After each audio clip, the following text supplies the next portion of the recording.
기가 빨린다는 얘기를 할 수밖에 없을 정도로 내가 너무 지치고 힘드는데 그럼에도 불구하고 주말 시간을 시댁에 빈번하게 간다. 이거는 멈추셔야 됩니다.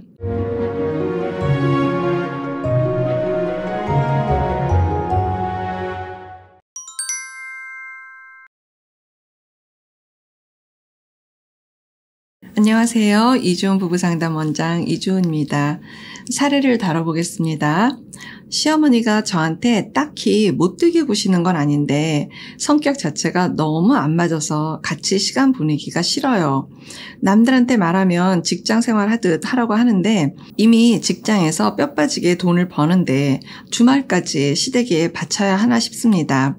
제가 친정집에 가끔 혼자 가듯이 남편에게 당신도 당신 본가에 혼자 가라고도 해봤지만 자기는 혼자 가려면 갈 이유가 없다네요.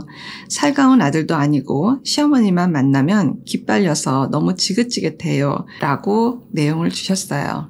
시댁에 이제 시간을 너무 많이 빼앗긴다라는 게 굵직한 내용이고 내가 시어머니하고 정말 맞지를 않아서 기가 빨린다는 얘기를 해주셨는데 굉장히 어머니가 조금 이렇게 에너지가 좀 강하신 편이고 아무래도 이제 결혼한 지 얼마 되지 않았으니까 아직까지는 좀 자기 표현이라든지 이런 것들에 대해서 조금 자제하고 계신 게 아닌가 싶은 생각도 들어요. 근데 정말 괴로우실 것 같아요. 어머님들이 많이 말씀하시는 것 중에 하나가 뭐냐면 아들을 장가 보냈는데 혼자 다니는 게 그렇게 꼴보기 싫다고 말씀하시는 경우 굉장히 많잖아요. 그것처럼 남편 입장에서는 내가 결혼을 했는데 본가에 혼자 간다라는 건 어머니 마음도 괜히 불편하게 해드릴 것 같고 나도 좀 이렇게 어색하기도 하고 당신이 있어야 훨씬 편하다. 어떻게 보면은 부인이 이 구성원에서 많은 부분을 좀 희생을 하고 감내를 해도 괜찮지 않냐 그 정도는 이제 이런 뉘앙스가 많이 들어와요. 과연 괜찮을까? 저는 명료하게 남편하고 정확한 어떤 건강한 경계선을 만들어야 된다고 생각을 합니다. 일단은 남편하고 내가 아무리 부부고 한 팀이지만 내 마음이 이렇고 내 생각이 이렇고 나는 좀 이러고 싶어. 여기서 지금 발생돼야 되는 게 건강한 경계선이라는 거죠. 아니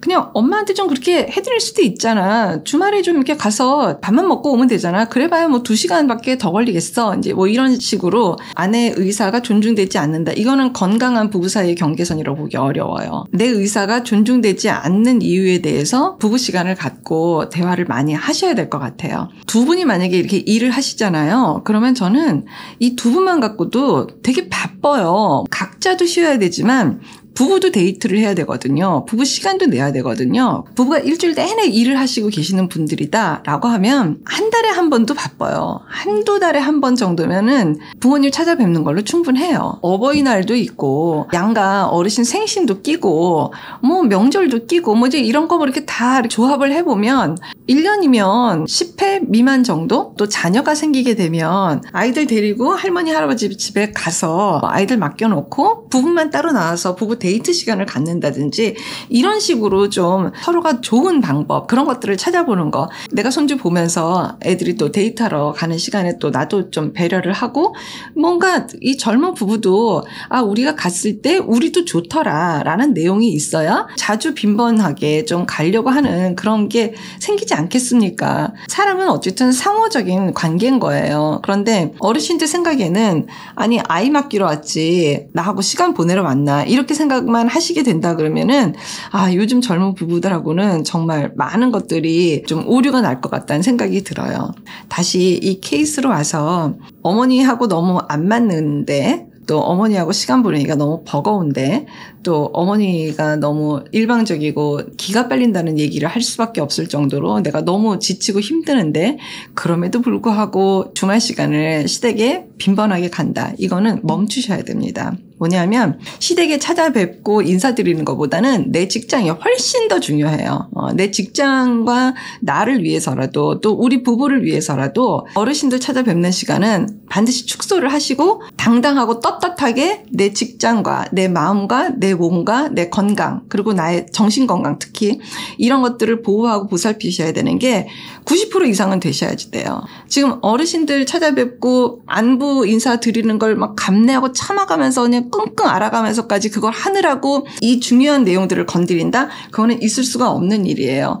직장 들어가기 너무 어렵고요. 괜히 또 직장에 업무하는 거에 내가 또 능력이 없는 사람처럼 이렇게 되어버리는 것, 잘 쉬지 못하는 것도 업무 능력에 직결되는 일 있잖아요. 이거는 나를 보호하고 나를 보살피는 거기 때문에 좀 더 단호하고 당당하고 떳떳하게 저는 언제 갈 수 있다든지, 그리고 저는 지금은 될 것 같다, 안 될 것 같다, 제가 연락을 드리겠습니다, 어렵습니다, 어르신들 말씀은 항상 시간을 확보하셔서 제가 생각해보고 연락드리겠습니다, 저희 부부가 상의해보고 연락드리겠습니다, 이런 말씀들은 사무적인 멘트로 말씀을 하시더라도 그것이 나에게 유용하고 나를 보호하고 나를 보살피는 거라면은 그건 하셔야 되는 거예요. 그래서 좋은 며느리를 해야겠다라고 하는 것은 그냥 내려놓으세요. 이제 이 정도 상황이라면 좋은 며느리 안 하셔도 괜찮아요. 그냥 좋은 나 하면 돼요. 그냥 편안한 나, 좋은 나, 여기에 지금 채널을 맞추시는 게 훨씬 더 맞는 거예요. 요즘 여러분들한테는 맞는 거예요. 그래서 그것을 수용하고 수용하지 않고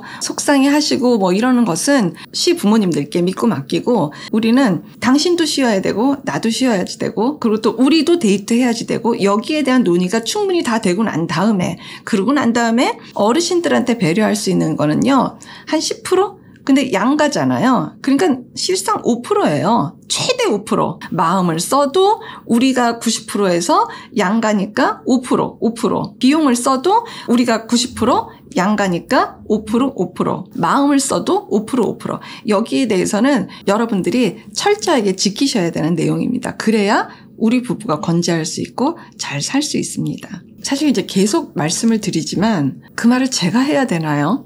그 말은 남편이 해야 되는 거 아니에요?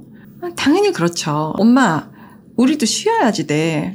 그리고 우리도 데이트해야지 되고요. 우리 굉장히 어렵거든. 정말 열심히 일하거든. 그렇기 때문에 뭐 매주는 말도 안 되고 격주도 말도 안 되고, 그냥 우리가 봐서 한두 달에 한 번 정도 이렇게 올 테니까 우리 푸시하지 말아주세요 라고 남편이 말씀을 드려야 되는 거예요. 여기서도 지금 문제는 뭐냐면, 어르신이 와라 가라 이렇게 하시는 것보다 더 중요한 건 뭐냐면 우리 부부가 괜찮냐는 거예요. 우리 부부가 한 팀이고, 우리 부부가 우리 결혼 생활, 우리 부부 내용에 대해서 결속력이 있느냐예요. 여기에 대해서 우리가 한 팀으로 뜻을 맞추고 있냐예요. 그러니까 부부에 대한 내용을 먼저 보셔야 되는 게 맞는 거죠. 지금 사례 주신 거에도 남편하고 지금 안 맞는 게 여실히 드러나잖아요. 남편이 내가 혼자 왜 가? 그렇게 할 거면 갈 필요 없어 라고 이야기하신다라는 거는 아내 관점으로는 지금 생각을 안 하신다라는 게 지금 너무 보이는 거기 때문에, 이거는 시어머니가 와라 가라 이런 이야기들보다 더 중요한 것은 지금 내 남편하고서의 문제가 해결되지 않은 거, 이거를 먼저 보셔야 되는 게 훨씬 더 중요하다라는 거예요. 언뜻 보면 고부 갈등 케이스에서 부부가 연합되지 않은 걸 시어머니 탓으로 괜히 시어머니 욕먹이는 케이스가 굉장히 많거든요.